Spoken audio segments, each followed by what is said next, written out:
Comment on vit avec le VIH aujourd'hui? C'est la question qu'on va se poser et que je vais poser à mes invités.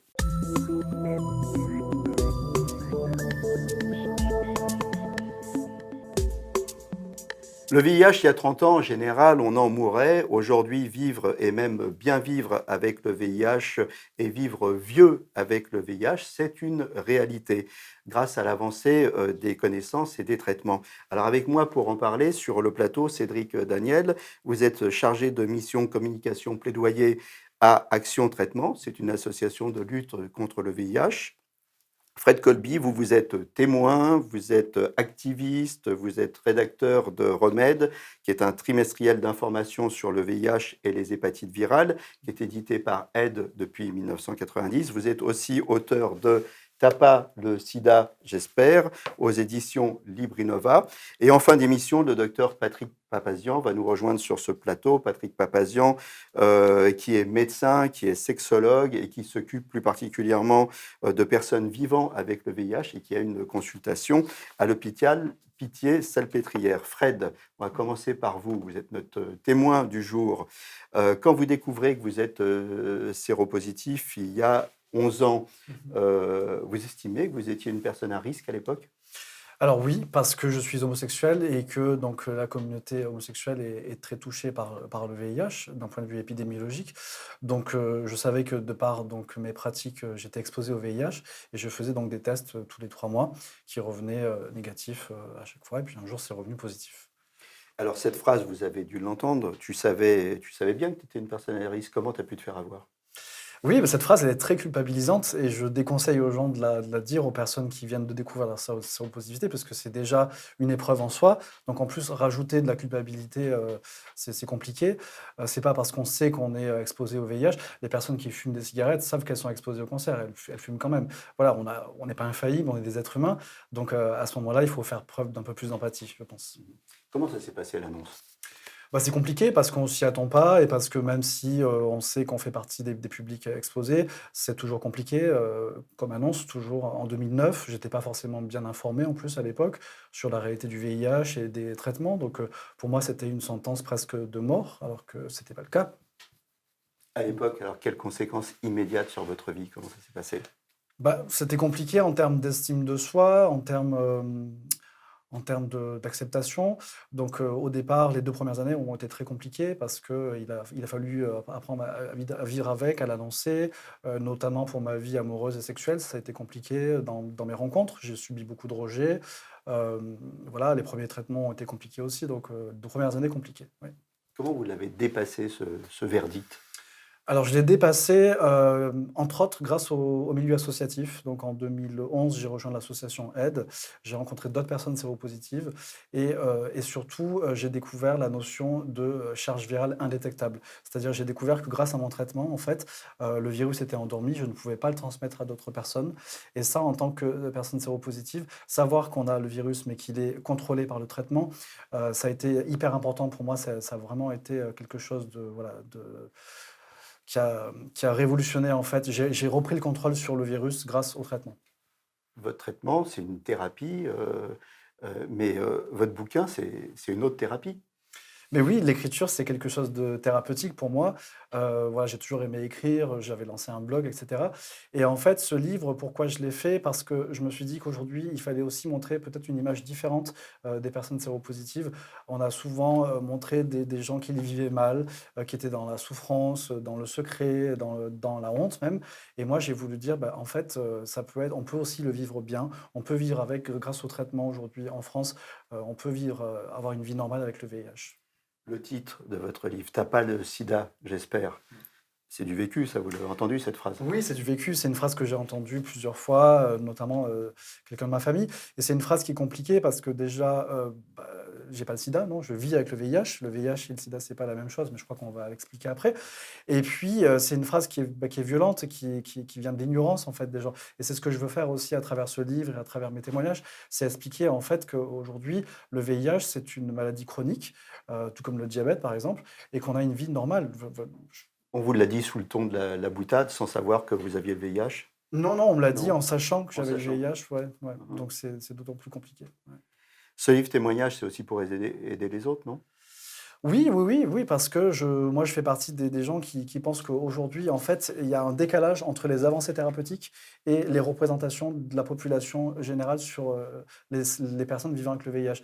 C'est-à-dire que les gens ont pas fait leur mise à jour, ils sont toujours coincés en 1995, le film Philadelphia, Tom Hanks, etc. Le sida, la mort, la souffrance. On en est sorti aujourd'hui, et heureusement, on a des traitements hyper efficaces aujourd'hui contre le VIH. Donc ça, il faut le faire savoir, en fait. On va en parler des traitements, mais vivre avec le VIH aujourd'hui, c'est quoi? C'est vivre normalement? Bah, pour moi, c'est prendre 4 cachets par semaine, voilà, avec très peu d'effets indésirables, avoir une vie normale. Je suis en couple sérodifférent, j'ai un travail, j'ai une vie sociale, j'ai une vie sexuelle, donc tout va bien. Et c'est un peu le message que je voulais faire passer dans ce livre. Pour le grand public, couple séro-différent, ça veut dire quoi? Ça veut dire que mon conjoint, qui est juste en face, Cédric, est séronégatif. Et donc, en fait, on a des rapports sexuels sans préservatif, puisque mon traitement protège mon partenaire. Grâce à mon traitement, je ne peux pas transmettre le VIH. Donc, c'est un outil de prévention en soi. Les traitements, justement, ils se sont considérablement allégés. Oui. Est-ce que malgré tout, il y a des effets secondaires ou des effets indésirables encore? Alors, il y en a toujours, mais après, on n'est pas tous égaux. Ça dépend aussi de depuis combien de temps vous vivez avec le VIH. Les personnes qui vivent avec le VIH depuis 20, 30 ans, évidemment, elles n'ont pas le même parcours que le mien. Moi, ça fait 11 ans. J'ai eu beaucoup de chance, je suis privilégié, j'ai eu accès au dernier traitement. Aujourd'hui, en plus, je suis en allègement thérapeutique, c'est-à-dire que je ne prends pas un cachet par jour, j'en prends 4 par semaine. Donc, c'est une révolution aussi. Et après, on va passer bientôt, dans quelques années, au traitement par injection, etc. Donc, ça va vite, ça avance vite, et ça, il faut le faire savoir. Quand on parle de traitement, hein, il faut dire qu'on a des traitements aujourd'hui qui abaissent la charge virale au point qu'on n'est plus contagieux, Ouais. mais il n'y a pas de traitement curatif Non. véritablement. Alors, à ce jour, effectivement, il n'y a pas de traitement curatif. Après, voilà, moi, ce que je dis souvent, c'est que bon, bah, 4 cachets par semaine pour avoir un virus endormi, ça va, c'est pas la mort non plus. Je veux dire, il y a des gens qui vivent avec le diabète, avec d'autres maladies chroniques qui sont beaucoup plus pénibles au quotidien, que peut l'être le VIH en 2021 Et en pour France. reprendre votre expression, 4 cachets par jour, non seulement c'est pas la Par mort, mais c'est par plus, semaine. Ouais, par semaine, ouais. non seulement c'est pas la mort, mais c'est plus la mort. Parce C'est qu'avant, plus la mort, exactement. hein, Ouais, c'est exactement. ça la Ouais. vraie avancée, Mais hein, oui, quand même. mais oui. Et puis voilà, ça me permet de rester donc en stade indétectable, ce qui veut dire que j'ai aucune raison de passer en stade sida tant que j'ai accès à un traitement. En parler. Alors, comment on en parle à ses amis, à ses partenaires sexuels, à ses collègues? Eh bien, il faut bien choisir les personnes, il faut se préserver parce qu'il y a beaucoup de gens encore intolérants, ignorants. La sérophobie, c'est une réalité. Il y a beaucoup de gens qui rejettent les personnes séropositives. Donc moi, je pense qu'il faut bien trier les personnes à qui en parler. Moi, j'ai beaucoup de chance, je suis privilégié, j'ai évolué dans un milieu militant, associatif, et cetera. Donc moi, j'en parle très librement, mais il y a beaucoup de personnes qui ne peuvent pas en parler. Mais en dehors de la communauté, comment on en parle? Parce que vous évoluez dans une communauté, mais Oui, il n'y a pas que la communauté, bah, il y c'est a, toute il la y a- il y a les difficulté. autres, hein. Comment on en parle? Est-ce qu'on en parle? Moi, je pense qu'il faut en parler parce que c'est compliqué de garder ça pour soi.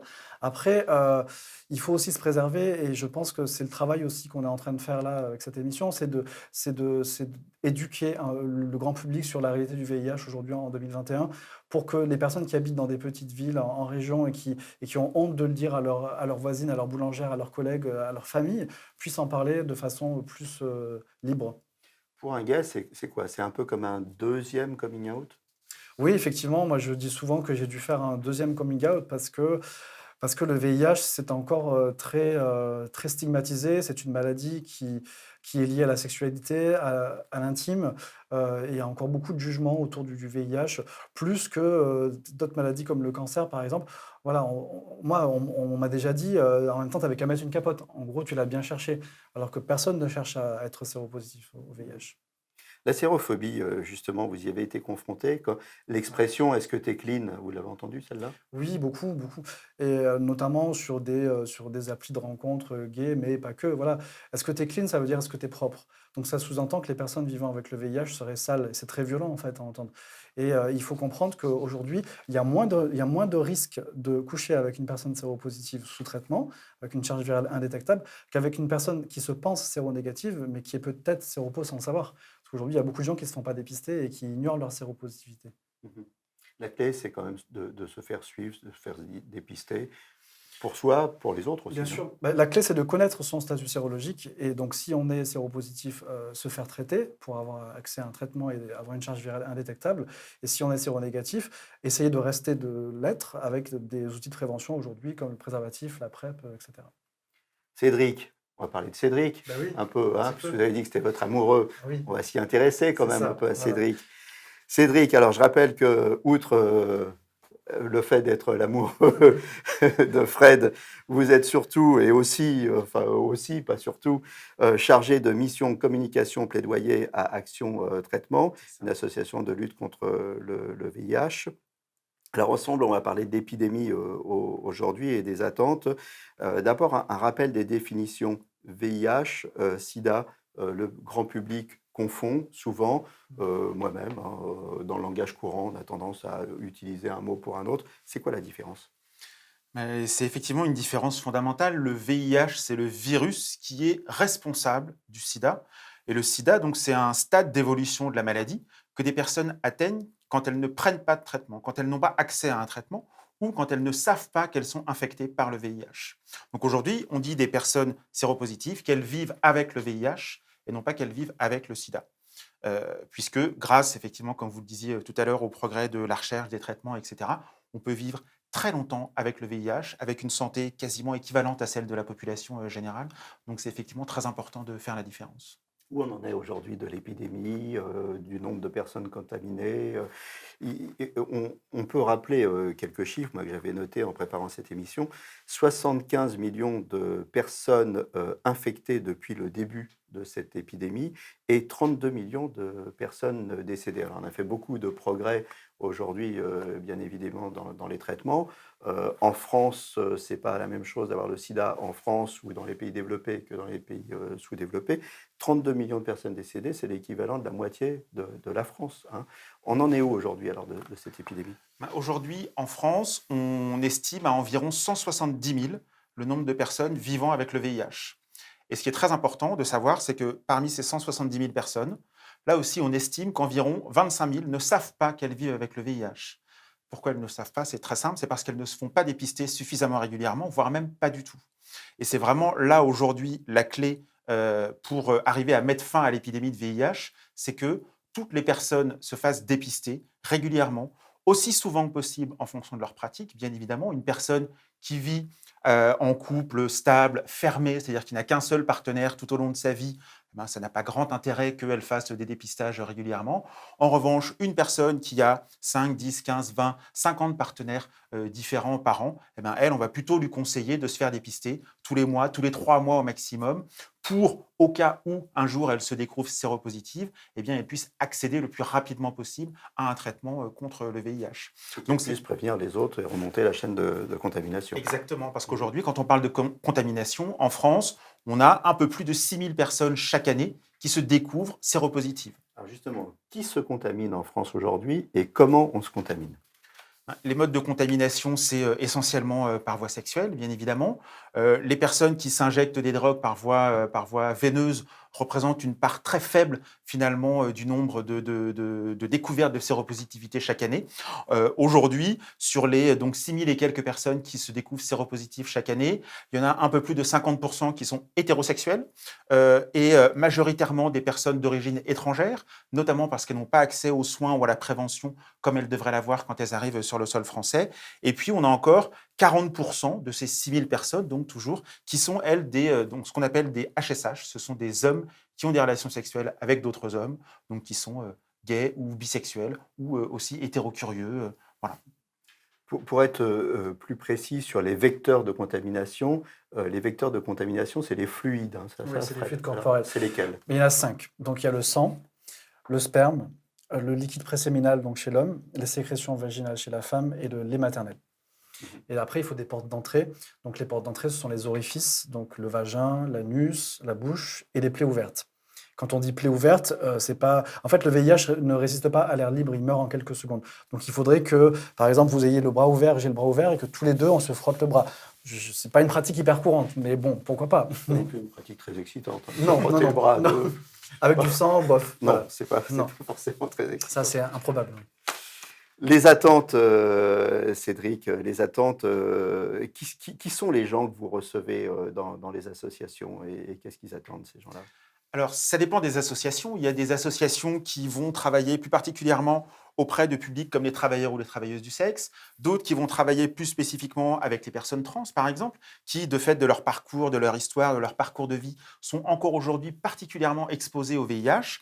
Et puis, il y a des associations comme Action Traitement qui, elles, vont travailler avec un peu tous les publics. Donc, à l'association, on peut recevoir des hommes gays, des femmes hétérosexuelles de 20, 25 ans jusqu'à 60, 70 ou 75 ans. Donc, nous, on s'adresse un peu à n'importe quelle personne vivant avec le VIH. Après, ça dépend vraiment, effectivement, des associations et des spécificités de Justement, chacune. puisque vous vous adressez à tout le monde, quelles ont été les évolutions en fait, des populations qui viennent vous voir? Alors ça tient notamment à l'historique de l'association, c'est-à-dire qu'Action Traitement, donc déjà je ne l'ai pas dit, c'est une association qui va fêter ses 30 ans cette année, puisque l'association existe depuis 1991. À l'origine, elle a été créée par un groupe d'hommes homosexuels concernés, vivant avec le VIH. Donc ça veut dire que pendant très longtemps, ce sont essentiellement donc les hommes gays qui ont fréquenté l'association et c'est essentiellement cette population à laquelle on s'adressait. Et puis, au fur et à mesure, et notamment ces dernières années, avec tous l'évolution des flux migratoires, on a affaire à l'association, à des personnes d'origine étrangère qui arrivent de différentes régions du globe, soit pour s'installer en France, soit pour y passer. Et du coup, voilà, on est aujourd'hui sur ce type de population, et puis également des populations un peu précaires, isolées, ou qui n'ont pas accès aux soins de façon aussi simple que l'ensemble de la population. Qu'est-ce que demandent les assos aujourd'hui? Les associations, elles demandent beaucoup de choses. Oui, oui, le nerf de la guerre, c'est effectivement l'argent. C'est-à-dire qu'on a besoin d'argent pour diffuser au maximum les moyens de prévention, c'est-à-dire pour faire en sorte qu'il y ait un minimum de personnes qui contractent le VIH. Mais nous, en tant qu'association qui nous adressons donc principalement aux personnes vivant avec le VIH, en fait, les sujets sur lesquels encore aujourd'hui on a du travail à faire, c'est notamment tout ce qui concerne l'accès aux droits et l'accès aux soins. Je vous parlais tout à l'heure des personnes d'origine étrangère. Eh bien, c'est important que ces personnes puissent accéder le plus rapidement possible à non seulement des outils de prévention, préservatifs, PrEP, etc., parce que ce sont des outils qui s'adressent aussi à ces personnes-là, mais une fois qu'elles ont le VIH, c'est important qu'elles puissent accéder rapidement à un traitement pour, comme le disait Fred tout à l'heure, obtenir rapidement une charge virale indétectable et donc ne plus pouvoir transmettre le virus à leurs partenaires. Casser la chaîne de transmission. C'est exactement ça. La crise Covid, Covid-19, est-ce qu'elle a eu des conséquences sur l'épidémie VIH? Oui, malheureusement, oui. Aujourd'hui, on n'est pas encore capable de les quantifier. Il y a eu deux types de conséquences. En termes de prévention, on sait que l'année 2020, ça a été une année pendant laquelle l'accès au dépistage a été fortement réduit. C'est-à-dire que le nombre de dépistages qui est effectué chaque année pour le VIH a diminué dans je ne sais pas quelle proportion, mais en tout cas des proportions très importantes. Pareil pour l'accès à la PrEP, qui est un moyen donc de prévention très efficace contre le VIH. On sait que la mise sous PrEP a chuté de l'ordre de 30 ou 35% en 2020. Donc potentiellement, les experts disent aujourd'hui qu'en France, alors que depuis 2018, on commençait à observer une baisse du nombre de découvertes de séropositivité, potentiellement avec 2020, 21, peut-être 22, on va repartir à la hausse sur le nombre de découvertes, de contaminations et donc de découvertes de séropositivité. Et au-delà de ça, la crise Covid, on le sait, elle a mobilisé énormément les services d'infectiologie, ce qu'on appelle dans notre jargon les SMIT, les services de maladies infectieuses et tropicales, qui sont les services qui historiquement s'occupent des personnes vivant avec le VIH. Et donc, il y a des personnes qui ont pu se retrouver en rupture de soins, en fait, qui n'ont pas eu accès au suivi comme elles auraient dû l'avoir, qui ont reculé des rendez-vous, etc., et qui donc potentiellement se sont retrouvées avec des situations compliquées, peut-être même potentiellement des échappements thérapeutiques, des résistances, et qu'elles ont découvertes trop tardivement. Voilà, et ça, on va voir ça dans les mois qui viennent, hein, hélas. Malheureusement. Alors, on va accueillir un médecin maintenant sur le plateau. Alors, vivre avec le VIH, c'est pouvoir continuer sa vie sexuelle normalement aujourd'hui? Oui, et c'est un message absolument clé à passer et qui a été déjà évoqué et bien dit ici. En fait, une des grandes révolutions dans le traitement du VIH, dans la prise en charge du VIH, c'est vraiment le fait que lorsqu'on a une charge virale indétectable, autrement dit quand le traitement qu'on prend est efficace, que ce traitement soit un comprimé tous les jours ou 4 comprimés par semaine, comme le cas de Fred, eh bien, on n'a aucun risque de transmettre ce virus à ses partenaires sexuels. Et ça, c'est une information qui change tout dans la vie des personnes vivant avec le VIH, mais au-delà, qui devrait tout changer dans la société. Mais on n'en est pas encore là. On n'en est pas encore là. Oui, parce que on a beau dire que on n'est plus contagieux quand on prend bien son traitement, il y a quand même toujours un soupçon qui demeure. Il faut bien le dire. Il y a un soupçon, c'est terrible parce que la vie avec le VIH reste sulfureuse. Il y a quelque chose qui intrigue les gens, qui fait que vous ne pouvez pas dire simplement Ah, j'ai pris un RTT parce que j'ai rendez-vous chez mon infectiologue pour mon check-up VIH, alors que vous allez pouvoir vous étaler sur vos problèmes d'asthme ou d'allergie, de je ne sais pas quoi. Non, on ne peut pas parler aussi simplement de son VIH et on n'arrive pas encore à craquer ça, à aller contre ce mur-là. Et on attend cette révolution-là. On se bat tous pour ça, à nos différents niveaux et avec nos différentes armes, pour faire passer ces messages-là. Avoir des enfants avec le VIH, à la fois pour un homme ou pour une femme, est-ce que c'est possible? C'est possible et j'ai envie de dire que c'est même simple. Aujourd'hui, on peut avoir des enfants de manière, alors j'aime pas ce mot-là, comme vous le savez, mais naturelle, c'est-à-dire avec des rapports sexuels homme-femme sans protection, puisqu'il n'y a aucun risque de transmission. Si par exemple l'homme vit avec le VIH et qu'il a une charge virale indétectable, il ne peut pas le transmettre à sa compagne.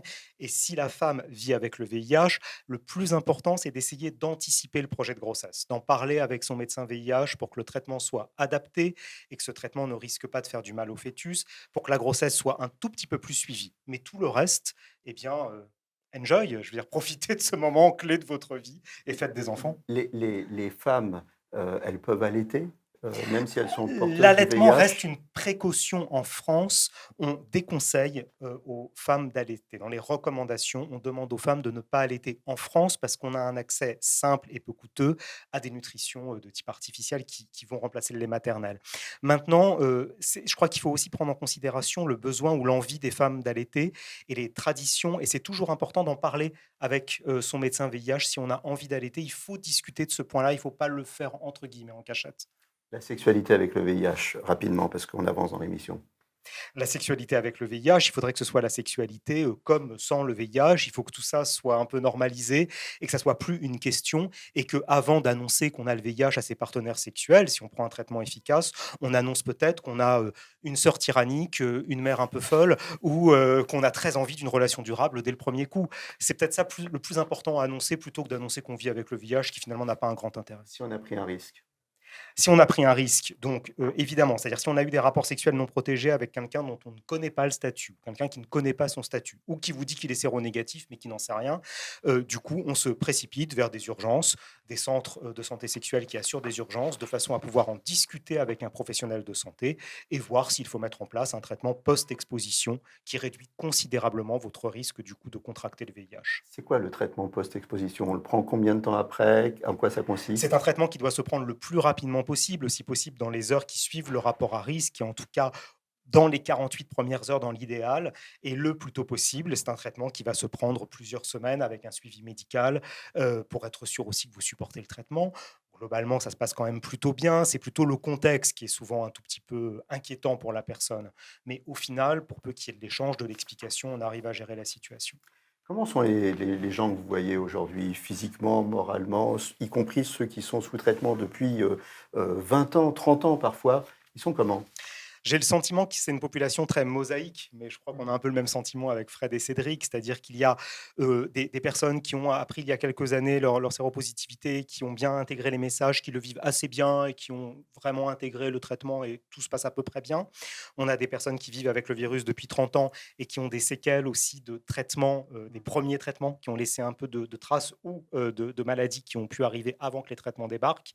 Et puis, on a surtout tout le poids du social, à la fois la précarité, puisqu'on est quand même aussi dans des populations qui parfois sont dans des situations sociales difficiles, et puis les problèmes d'accès au traitement, c'est-à-dire aussi de savoir qu'on vit avec le VIH, et c'est ça au final le plus important. On a beaucoup parlé de la communauté gay pendant cette émission. C'est important de rappeler que le sida, c'est pas que les gays. C'est pas que les gays, Cédric le rappelait très bien, enfin c'est presque c'est majoritairement les hétérosexuels. Après, il faut aussi rappeler que dans les populations précaires, une proportion non négligeable se contamine en France, en arrivant en France quand elles viennent par exemple d'Afrique subsaharienne dans des parcours migratoires. Ça, peu de gens ont ça en tête. Il nous reste une minute pour conclure. Fred, le mot de la fin. Ce VIH, c'est une saloperie, mais vous l'avez apprivoisé ou pas? Enfin, je ne sais pas. Et quel est votre message aujourd'hui à ceux qui vont regarder l'émission? Alors, j'aurais 2 messages. C'est faites-vous dépister si vous ne connaissez pas votre statut. Et si vous êtes séropos, ça va aller. Ça va aller. Ça va aller. C'est un message Ouais. d'espoir. Aujourd'hui, C'est on peut vivre bien avec le VIH. c'est important. Et on peut vivre bien avec quelqu'un qui a le VIH. Je confirme. Vous confirmez? Je me lève et je confirme. Ça va, il n'est pas trop chiant? Ça fait pas partie de la question. C'est pas sympa, ça. Bon, ben voilà. Mais écoutez, merci à tous. Hein. Je pense qu'on a beaucoup appris sur le VIH et je pense qu'on a dédramatisé la question. Merci Fred. Je rappelle le titre de votre ouvrage T'as pas le sida, j'espère, aux éditions Librinova. Merci Cédric Daniel. Je rappelle que vous êtes chargé de mission communication, plaidoyer, action, traitement, une association de lutte contre le VIH. Et merci à mon fidèle Patrick Papazian, qui est un fidèle de l'émission et qui nous a ramené sa science aujourd'hui. Voilà, à très bientôt pour une nouvelle émission et d'ici là, portez-vous bien.